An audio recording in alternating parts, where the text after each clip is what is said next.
आपण बघत आहात न्यूज मराठी ताजा खबर. जगाच्या एक पाऊल पुढे.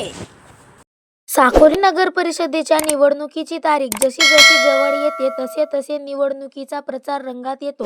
अगदी लहान कार्यकर्त्यांपासून तर मोठ्या नेत्यांपर्यंत उमेदवारांचा प्रचार करण्यास सुरुवात झालेली आहे. सौ देवश्री मनीष कापगते भाजपच्या साकोली नगराध्यक्ष पदाच्या उमेदवार यांच्या प्रचारासाठी महाराष्ट्र राज्याचे महसूल मंत्री श्री चंद्रशेखर बावनकुळे यांची साकोली येथील मंगलमूर्ती सभागृहात 24 सप्टेंबर 2025 रोज सोमवारला सभा आयोजित करण्यात आली होती. या सभेला आमदार माननीय परिणयभाऊ फुके, जनतेच्या मनातील आमदार अविनाशभाऊ ब्राह्मणकर, माजी आमदार बाळाभाऊ काशीवार, माजी खासदार सुनीलभाऊ मेंढे, सौ रेखाताई भाजीपाले परसोडी, सौ वनिताताई डोये, भूमिताताई धकाते उमरी तसेच भाजपाचे मोठमोठे नेते, अनेक कार्यकर्ते उपस्थित होते. हा प्रचार सभेला भाजपा म्हणजे विकास आणि काँग्रेस म्हणजे भकास असे कार्यकर्त्यांना सांगण्यात आले आणि म्हणून आपल्याला जर आपल्या साकोली क्षेत्राचा विकास करायचा असेल तर भाजपाचे नगराध्यक्ष पदाच्या महिला उमेदवार देवश्री मनीष कापगते यांना तसेच 20 नगरसेवकांना बहुमताने विजयी करावे असे आमदार परिणयभाऊ फुके व महसूल मंत्री चंद्रशेखर बावनकुळे यांनी संपूर्ण कार्यकर्त्यांना आणि जनतेला सांगितले. तसेच शासनाच्या विविध योजनांबद्दल माहिती दिली. आपण इथे आज जाहीर सभेसाठी उपस्थित राहिले आणि बावनकुळे साहेबांचे 2 शब्द प्रामाणिकपणे ऐकून घेतले त्याबद्दल सर्वांचे आभारी आहे.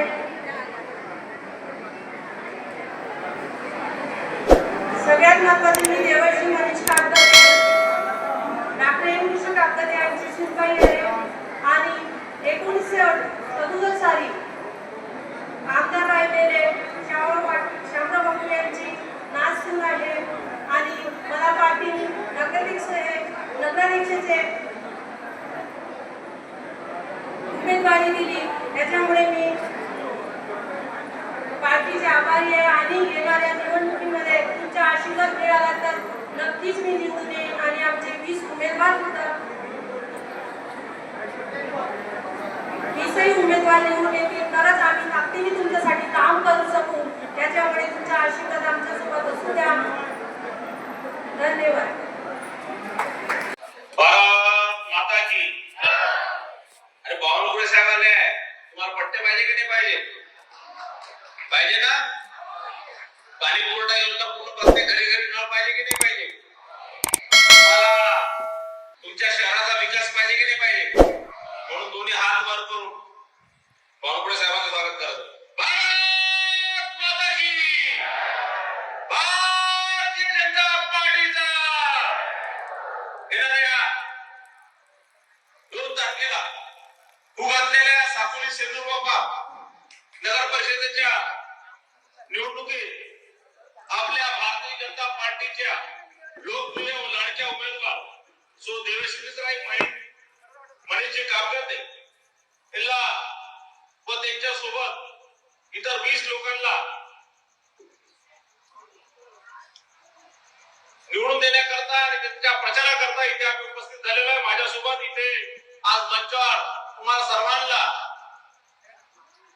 या कोणीश या साकोली सेंद्रबाबाला जे जे विकास कामं माननीय बावनकुळे साहेब देणार आहे त्याच्याकरता इथे स्वतः इथे उपस्थित झालेले महाराष्ट्राचे लोकप्रिय व लाडके नेते अफसर ऊर्जावान माननीय चंद्रशेखरजी बावनकुळे साहेब आणि जनतेचा आमदार अविनाशभाऊ ब्राह्मणकर आज ज्या आतुरतेने आपण इथे आलेले आहे ते निश्चितच बावनकुळे साहेबांना ऐकायला आलेले आहे आणि बावनकुळे साहेबांचा या साकोली सोबत या साकोलीच्या विकासासाठी बावनकुळे साहेब कटिबद्ध आहे. आता बावनकुळे साहेबांना संपूर्ण महाराष्ट्रात कोणता मंत्री म्हणतात माहिती आहे का? पट्टा मंत्री. मालकी हक्क पट्टा देणारा. कारण बावनकुळे साहेबांनी इतक्या मोठ्या प्रमाणात पट्टे वाटपाच्या महाराष्ट्रात केले. 1 वर्षाआधी बावनकुळे साहेब मंत्री झाले. एका महिन्याच्या आत असे 4 GR काढले की सडासड संपूर्ण महाराष्ट्राच्या झोपडपट्टी धारकांना पट्टे देण्याचं काम केलं. आता मागच्या विधानसभेच्या निवडणुकीत आपलेच काही लोक काही लोक तिकडे गेले आणि त्यांच्या चुकीमुळे गद्दारी म्हणणार नाही पण चूक म्हणणार त्यांच्या चुकीमुळे अविनाश भाऊ फक्त 208 मतांनी हरला आणि 208 मध्ये निवडून येणारा नाना पटोले आज छाती ठोकून इथे फिरत आहे की मी काही विकास काम 5 वर्ष केले नाही, मी 25 वर्षापासून 30 वर्षापासून या भागाचं राजकारण करतो, पण इथचे लोक जोपर्यंत मागासलेले आहे, जोपर्यंत कमी शिकलेले आहे, जोपर्यंत यांना हे अशा अफवांमध्ये जोपर्यंत जातील तोपर्यंत मी ते राज्य करणार.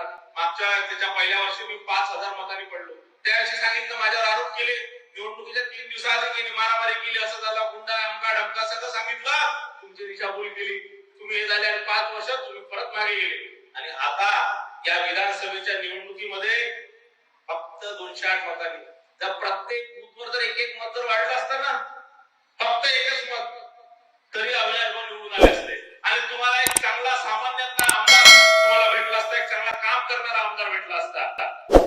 आमच्या नगराध्यक्षा होणाऱ्या भावी नगराध्यक्षा आमच्या देवीश्रीताई मनीष कापजाते यांना आपल्याला निवडून द्यायचं हीच विनंती करतो आणि आपल्या वाणीला विराम देतो. धन्यवाद. जय हिंद, जय महाराष्ट्र.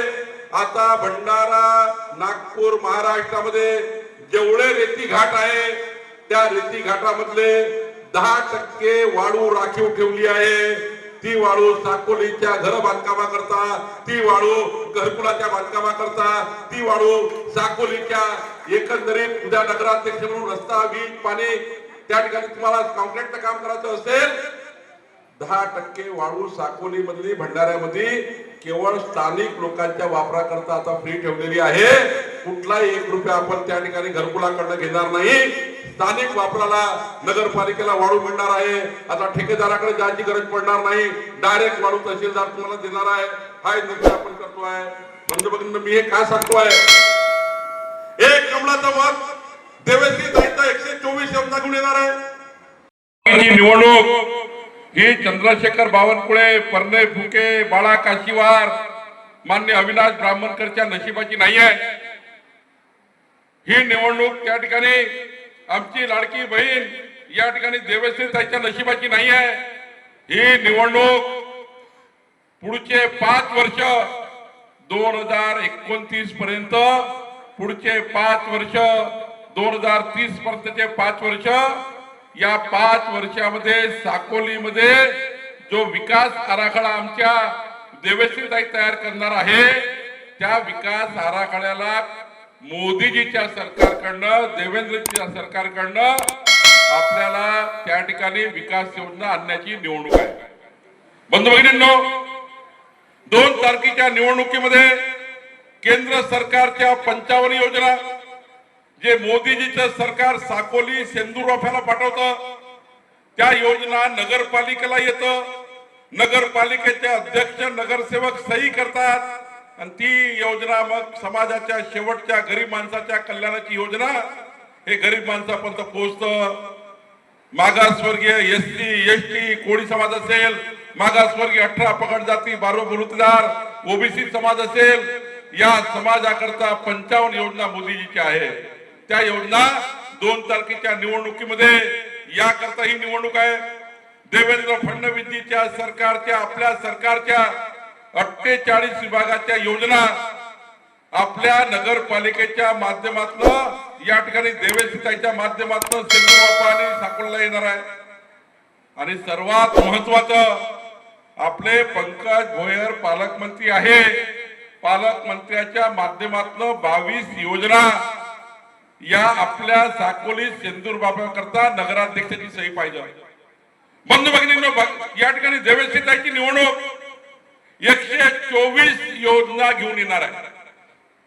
एक कमळाची बटन, 124 योजनाची बटन आहे आणि एक पंजाची बटन पुढचे 5 वर्ष सत्यानाश करणारी आहे. कारण जर काँग्रेसचा पंजा दाबला तर कोणी त्या ठिकाणी गॅरंटी नाही आहे. पण कमळाच्या मागे मोदीजी, देवेंद्रजी, नितीनजी, मी हे व्यासपीठ, जे व्यासपीठ विकासाचे राजकारण करणार आहे, हे व्यासपीठ या ठिकाणी उभा आहे. बंधू भगिनींनो, कमळाच्या मागे विकास आहे आणि काँग्रेसच्या मागे भकास आहे. आणि म्हणून या निवडणुकीमध्ये या ठिकाणी देवेश्री ताईच्या कमळ चिन्हाच्या मागे माननीय पंतप्रधान मोदीजी, माननीय देवेंद्रजी, नितीनजी, मी परने फुकेजी आणि व्यासपीठावरचे नेते या ठिकाणी आहोत. राज्य आणि आता देवेश्रीताई आणि नगरसेवकाला काय करायचं आहे तर निवडून आल्यावर सेंदूर वाफा आणि साकोलीमध्ये 2029 सेंदूर वाफा, 2035 ची साकोली आणि 2047 ची साकोली कशी असेल याचा विकास आराखडा तयार करून आपल्या देवेश्रीताईला सही करून पाठवायचा आहे. आणि हा देवेश्रीताईंनी सही केलेला आराखडा हा राज्य सरकारमध्ये एककडे देवेश्रीताई सही होईल, आपले पालकमंत्री पंकज भोयर सही करतील, मग तो आराखडा मुख्यमंत्र्याकडे जाईल आणि 2047 ला साकोली सेंदूर वाफ्याला जेवढे पैसे लागेल तेवढा पैसा महाराष्ट्र सरकार आपल्याला दिल्याशिवाय राहणार नाही याची गॅरंटी या ठिकाणी घेण्याकरता बंधू भगिनींनो आपलं सरकार या ठिकाणी आहे. मी अविनाशची काळजी करू नका. आता तुम्ही फक्त 200 मतांनी हारले आहे, पुढच्या वेळी तुम्ही 20,000 मतांनी निवडून आल्याशिवाय राहणार नाही. काळजी करायची गरज नाही. आता तुम्हाला कोणी पराभूत करू शकत नाही, आपल्याला कोणी पराभूत करू शकत नाही. तुमच्यासारखा जमिनीवरचा नेता आज समाजाच्या शेवटच्या व्यक्तीच्या कल्याणाकरता काम करत आहे. माननीय देवेंद्रजींनी निर्णय घेतला, शेतकऱ्याच्या शेतामधले विजेचे पंप ज्यावर 27,000 कोटी रुपयाचे थकीत होतं, आमच्या शेतकऱ्याच्या पंपावर, विजेच्या पंपावर 27,000 कोटी रुपयाचं थकीत होतं. एक कमळाचं मत 27,000 कोटी रुपये माफ केले आणि पुढचे 5 वर्ष आता शेतकऱ्याला विजेच्या पंपाचं बिल लागणार नाही हा निर्णय आपल्या सरकारने केला. एवढंच नाही तर गाडी घोडा बंगला गाडी आहे, फार्म हाऊस आहे, त्या शेतकऱ्याचं कर्ज माफ करण्याची गरज नाही आहे. बंगला घोडा गाडी घोडा मर्सडी कार आहे त्याचं कर्ज माफ करायचं नाही. पण जो साकोली सेंदुरापाचा शेतकरी 40 वर्ष शेतामध्ये जातोय, या ठिकाणी राब मेहनत करतोय, एका कपड्याच्यावर दुसरा कपडा घेत नाही, त्या ठिकाणी कर्जबाजारी झालाय, रोज चक्रवाढ व्याज वाढत आहे, असा कर्ज झालेला शेतकरी रोज आत्महत्येचा विचार करतो आहे. अशा शेतकऱ्यांनी आत्महत्या होऊ नये म्हणून महाराष्ट्र सरकार 30 जून 2026 च्या हाती अशा शेतकऱ्याचं कर्ज माफ करण्याचा निर्णय आपलं सरकार करणार आहे. कर्ज माफ करण्याचा निर्णय आपलं सरकार आहे. अशाच नवनवीन आणि ताज्या बातम्यांसाठी आजच आमच्या चॅनलला सबस्क्राईब करा आणि बेल आयकॉन दाबायला विसरू नका.